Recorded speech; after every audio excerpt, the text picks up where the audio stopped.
ভোটের আগেই মুর্শিদাবাদ শহরে তৃণমূল কংগ্রেসের অন্দরে গোষ্ঠীদ্বন্দ্বের ইঙ্গিত মিলল পোস্টার ঘিরে। শনিবার সকালে মুর্শিদাবাদ পৌরসভার সামনে শহীদ বেদি এবং লালবাগ সিংহে হাই স্কুলের দেয়ালে একাধিক পোস্টার চোখে পড়ে। এই পোস্টারগুলিতে তৃণমূল কংগ্রেস রক্ষা কমিটির নাম উল্লেখ করে লেখা হয়েছে তারা সাউনি সিংহ রায়কে প্রার্থী হিসাবে মানতে নারাজ। পোস্টার ঘিরে এলাকায় রাজনৈতিক মহলে শুরু হয়েছে জোর চর্চা।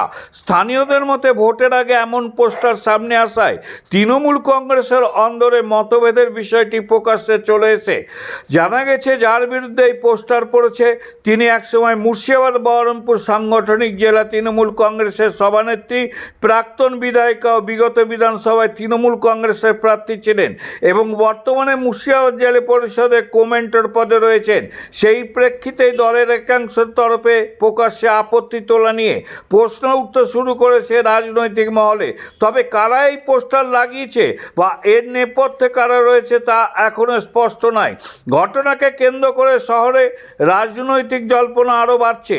ভোটের আগে এই ধরনের পোস্টার পড়া তৃণমূল কংগ্রেসের অন্দরে গোষ্ঠীদ্বন্দ্বকে সামনে আনছে বলে মনে করছেন। প্রবাহ সংবাদ, লালবাগ থেকে শঙ্কর ঘোষের রিপোর্ট।